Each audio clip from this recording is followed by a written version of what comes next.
Welcome back to our study of Colossians. I want to pick right back up where we left off because in the last session we talked about Colossians chapter 1, verses 15 through 20, where Paul really tells us, honestly, about as much about Jesus as any passage you could look at. Now, that's a little bit of an overstatement. You've got passages like Hebrews 1, 1 through 4, John 1, 1 through 18, Philippians 2, 1 through 11, some passages like that that really just draw together key truths about Jesus. And Colossians 1, 15 through 20 is on the list. And we notice that there's a real structure to what Paul is doing. He's saying that Christ is enough for you, and you can know this because he alone is supreme in creating all things, in holding all things together, and in actually providing salvation for all things, reconciliation for all things. So if people were to apply for the job of leading your life, no other application has what Jesus has. That's kind of the point.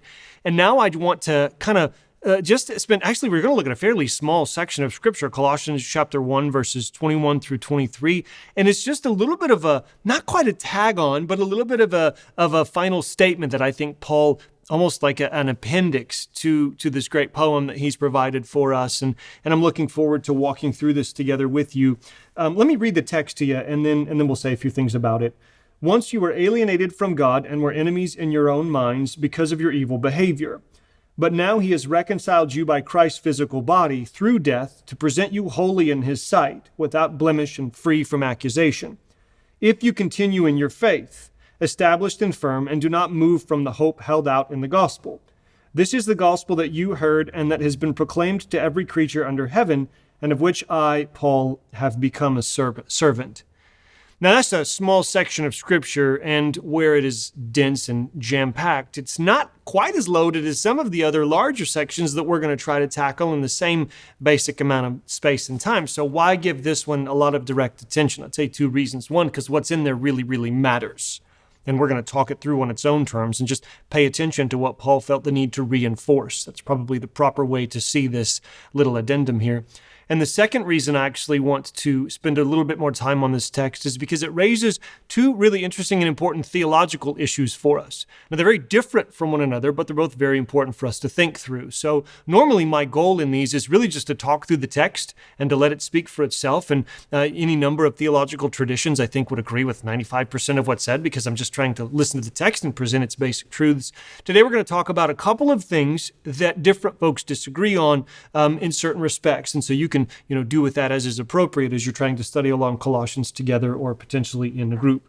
So first of all, let's just kind of walk through this text and notice what does it say on its own terms. And I mentioned that I think this is a reinforcement or kind of a doubling down and digging into the claims that Paul has just made. We really focused our attention last time on the creation piece, but don't miss the second half of the poem. It very much is like in the same way that he's supreme in creation, he's supreme in reconciliation as well. And through Jesus, all things are reconciled to God, whether things on earth or things in heaven, by making peace through his blood shed on the cross. Then he kind of leans into this. Once you were alienated from God and were enemies in your minds because of your evil behavior.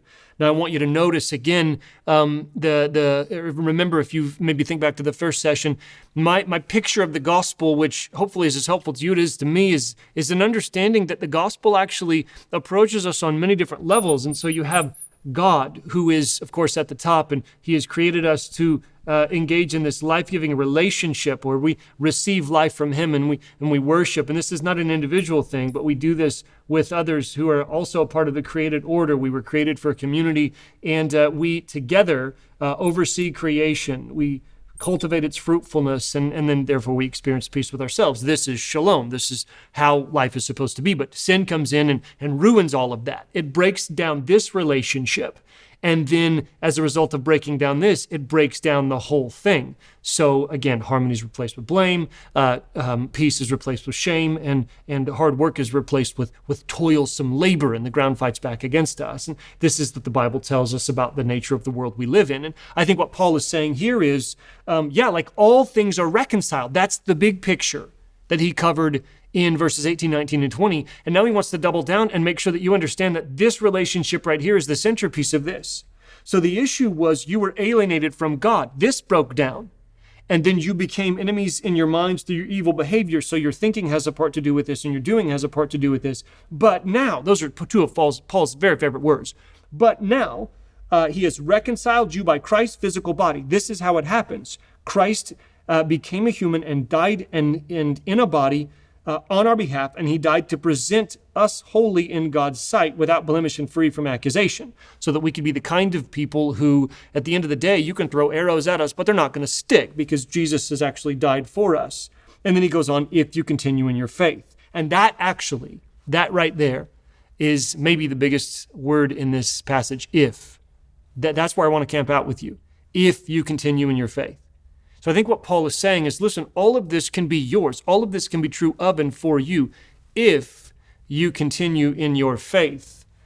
Continuing on, he says, established and firm, and do not move from the hope held out in the gospel. This is the gospel that you heard and that has been proclaimed to every creature under heaven, and of which I, Paul, have become a servant. In terms of our overall structure of how we're walking through Colossians, we're still looking at why we should stay with Jesus and trust in his sufficiency.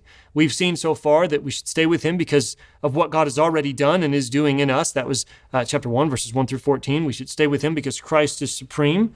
That was 1:15 through 20. And now we should stay with Jesus because of the necessity of faith. We must believe if we're going to continue to receive the benefits of the gift that's been made available to us. That essentially is what's being said here. So now what I want to do is I want to address two fairly common, and maybe in certain ways, maybe the first one, increasingly common theological questions that arise when studying Colossians. The first one I want to talk about is the issue of universalism. And then the second one I want to talk about is Calvinism. Now, let me say very quickly, because I know some of you will affirm Calvinism, and I certainly am a big fan of John Calvin. He's absolutely one of my favorite theologians and commentators to read. These are two very different issues. Let me say that very clearly. I do not regard these as at all the same. I regard one of them as sort of a very friendly, brotherly dispute. This would be Calvinism. I myself am not a Calvinist, although I probably have some Calvinist leanings and I want to sound like a Calvinist sometimes because the Bible sounds like it sometimes. I regard universalism as a real danger, actually, and as a real threat. And I want to talk about it first along these lines. And it's growing in popularity, the idea that all people in the end will be saved. And there are different versions of this. Some opt for a pluralistic universalism, which is that there are multiple paths up the mountain, and who are you to say otherwise? There are many, though, who would argue for what they would call a Christian universalism, that all will eventually be saved through Jesus. And so it's not a matter of whether we're saved through Jesus. The answer to that one is yes, but in the end, all people will be saved through Jesus. And I'll be honest with you, I think there are a lot of motivations for why people might believe this. I myself have at times wanted this to be the case. And you could probably understand why. Like, nobody likes saying, hey, hell is a real thing and some people are going there. Judgment is a real thing and some people will actually be separated from God's presence forever. And that's especially hard to say in our world because we recognize as Christians that we're increasingly thought of as judgmental and mean. And when we say, yeah, we believe in a judgment day, that there's eternal consequences and that some will be with God in a renewed creation and others will not forever, like that's sounds mean and it doesn't make sense to most folks in our world. And there's a real sense in which it's hard for us to be accused of things like judgmental and mean and backward and bigoted. And you just believe this dusty old book from 2,000 years ago and get with the times and get on the right side of history and so on and so forth. And so I think some of that honestly is the motivation, but I want to be very fair and acknowledge that those who opt for this teaching don't always opt for it because they're afraid to stand up for the truth. They opt for it because they think that this is what the text demands. They believe that reading the text properly lands us in a place like this. And I want to explain that I don't think that's the case. There are a couple of things in this passage in Colossians 1 that are taken in that direction. One, and it's mainly from the poem from 1:15 to 20. One is the language of all. So I want you to notice that, verse 19 says, for God was pleased to have all his fullness dwell in him. We mean all. We mean that there's no part of God that wasn't dwelling in Jesus. And this isn't a talk on the Trinity, but the idea is there's not like a little bit of God in Jesus and a little bit of God over there. It's not how it works. It's all here. Then we continue, and through him to reconcile to himself all things, whether things on earth or things in heaven, by making peace through his blood shed on the cross. And so now we have salvation language, reconciliation language applying to all things. And some people will say all means all. And so if you're going to believe that all the fullness of God dwelt in Jesus, and to pull in some passages from Romans, if you're going to believe that all people sin in and like Adam, then you need to believe that all people can be justified and receive freedom from condemnation through Christ. All means all. And I think that's a misunderstanding of what Paul is saying. There's been a distinction. I don't know who first made this distinction, but some would say that sometimes all means all without exception, like every single one, and other times all means all without distinction, as in all meaning Jews and Gentiles, males and females, all these various things. And so sometimes the answer to the universalist interpretation of all is just to recognize that we have to take every instance of the term on its own terms, and we have to pay attention to how it fits with what else is being said in the context. The other thing in this passage that is used with respect to universalism is the idea of reconciliation. So again, that's the language, that all things are reconciled. This actually, in this particular case, is where I think the error goes. I kind of think that all in Colossians 1, even all things being reconciled, does actually mean all without exception, everything. But reconciliation by making peace does not necessarily mean a positive coming to peace. If you think about this in the context of war, which this term very much was often used in the context of war, then to be reconciled doesn't mean that hey, it's all good, we're good now. No, to be reconciled to this other leader may very well mean that you were defeated by them and that therefore peace was established against your will. Honestly, that's what I think this is saying. And I think this because of, a number of theological reasons, but I think it's the most natural way to read the text, given that in this very next section, Paul says, all this can be yours if you continue in faith. And that's where I come back to this term. Paul does not at all seem to think that by saying that all things are reconciled to God through the cross, that this is going to be present and available for everyone.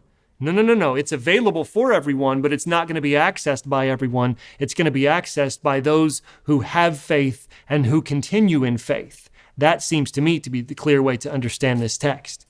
The second issue is the issue of Calvinism. And again, it's very different, very, very different. I regard them as in two very distinct categories. I hope I've made that clear. But I do want to, just for the sake of conversation, articulate the two ways of reading it. I've told you how I read it. I think that when Paul says, if you continue in faith, there's a very real and genuine and kind of just how you would assume it to mean to that word if, meaning if you do, you will experience the blessing, but if you don't, you won't. A statement that tends to assume that there's a possibility that you won't. So that's what I think it's saying. It's not that I don't think that God is able to keep us close. He makes it very clear that he will never cast us away or allow anybody else to snatch us out of his hand. But I think that there's still some measure of freedom in these things that we exercise by continuing to trust. A Calvinist wouldn't necessarily disagree with all of what I just said, but they would suggest that the if here is sort of a hypothetical warning. And some of my favorite commentaries on Colossians are by Calvinist guys like Doug Moo and others of that stripe. And he explains this as a hypothetical if, that in reality, it's not possible for those who are saved who are legitimately part of God's family, to not persevere. One of the tenets of most Calvinist beliefs is the idea that those who have been elected by God and they've been captured by his effectual call, and his grace has made its way to them because he gave them faith as a gift to receive it, will in fact persevere to the end no matter what. And that idea sits in some tension with this. But again, the explanation of this is that when Paul says if, it's hypothetical, and it's actually the warning that itself will cause them to maintain their faith by God's providential guidance. It's not as, if you're not a Calvinist, maybe you think that sounds like cheating or like a crazy idea. No, I really want to defend it at some level because it's not a crazy idea.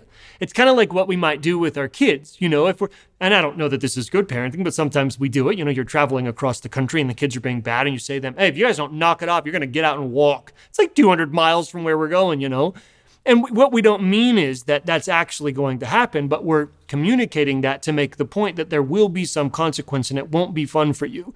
And threatening them in that way is designed to get them to continue on. So it's not exactly a parallel, but maybe that will help.